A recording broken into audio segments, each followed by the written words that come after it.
Alat pemadam api ringan atau biasa disebut APAR merupakan tabung bertekanan yang berisi bahan pemadam khusus seperti serbuk kimia kering, karbon dioksida, atau foam yang digunakan untuk memadamkan api tahap awal. APAR berbentuk tabung berwarna merah menyala. APAR wajib tersedia di tempat umum seperti perkantoran, sekolah, rumah sakit, hingga pusat perbelanjaan dan biasanya ditempatkan di titik-titik strategis seperti dekat pintu atau area dengan resiko listrik tinggi sebagai bentuk perlindungan darurat. Meski sering terlihat di tempat umum, masih banyak orang yang belum tahu cara menggunakannya. Menurut Dantim Rescue Damkar Kota Makassar, Irham Inje, cara penggunaan tabung APAR itu sederhana dan dapat dilakukan siapapun selama mengetahui langkah-langkahnya.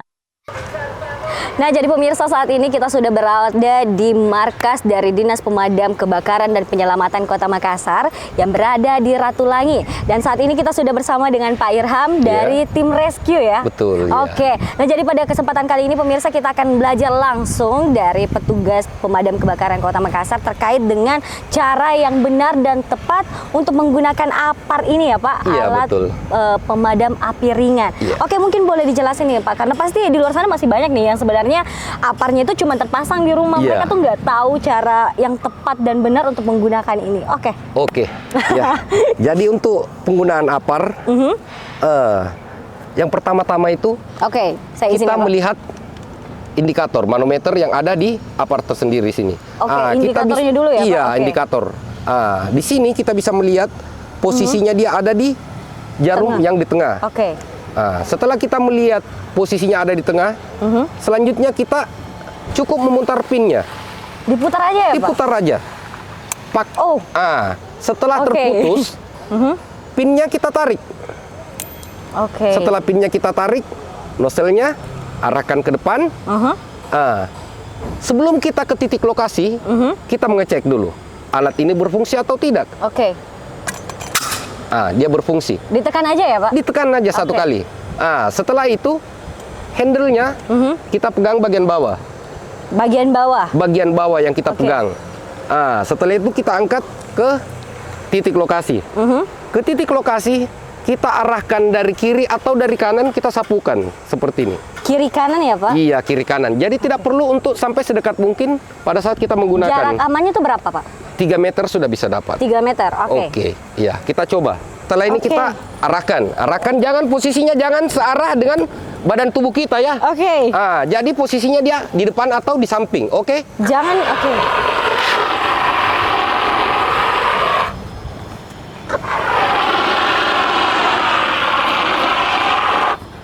Oke, langsung padam ya Pak? Padam. Sederhana iya. sekali sebenarnya Jadi pemirsa.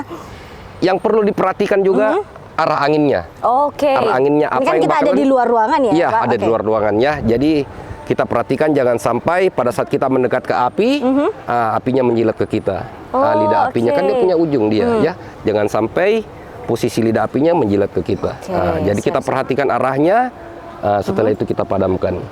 Oke. Oke, Jadi, setelah kita gunakan untuk menandakan bahwasanya ini APAR ada isinya lagi atau tidak, bisa kita baringkan saja. Supaya kita tahu bahwasanya ini barang sudah digunakan. Oh. Seperti itu. Tapi ini Oke. masih ada isinya atau gimana Pak? Ini sudah kosong dia. Masih ada mungkin ya sekitar Sedikit. berapa ya seperti Sedikit itu. aja ya Pak. Jadi saya ulang ya. Tadi Perhatikan dulu jarumnya yang bagian depannya ya Pak? diperhatikan ya indikatornya di depan, pressure gauge-nya di sini. Setelah kita lihat posisinya ada di tengah, Diputar gitu ya? Ini ya. Jadi kita pinnya diputar yang tadi ya. Oke. Setelah itu kita tarik. Cek dulu, cek dulu ya? Kita Ada isinya atau nozzle enggak? ini selangnya kita pegang baik-baik ya di ujungnya, terus itu kita tekuk satu kali lagi. Untuk mengecek ada isinya mengecek atau enggak ya? bahwasanya ini alat berfungsi atau tidak. Oke. Jadi jangan langsung ke titik apinya sebelum kita mengecek bahwasanya ini Oke. alat berfungsi atau tidak. Jangan langsung ya? Betul. Dicek dulu. oke. Jadi setelah itu handle-nya yang bagian bawah kita pegang. Jadi Oke. jangan mengangkat handle, jangan sampai terpencet. Jadi yang kita pegang di bawahnya. Di bagian bawahnya ya? Bagian bawah yang kita bawa di sini kita Kemudian? pegang.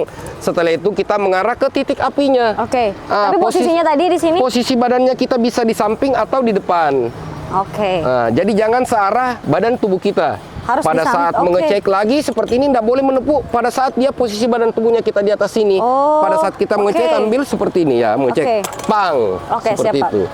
Oke. Begitupun dengan saat dipakai berdiri gitu ya, nggak boleh selurusan ini, harus di samping Iya, atau- tidak boleh searah dengan badan tubuhnya kita. Jadi posisinya kita ada di samping sini. Setelah kita mengecek, buka pin, tekan handle, Oke. baru ke titik apinya Oke. seperti itu.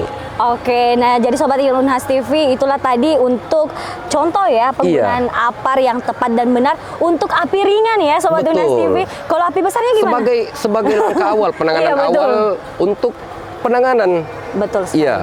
Jadi kalau sudah api besar itu sudah agak sulit kita tangani. Iya. Makanya untuk mencegah kita selalu sediakan alat pemadam api ringan Oke. di tempat kita seperti itu. Oke, betul sekali. Terima kasih banyak Pak Irham Iya, atas sama-sama.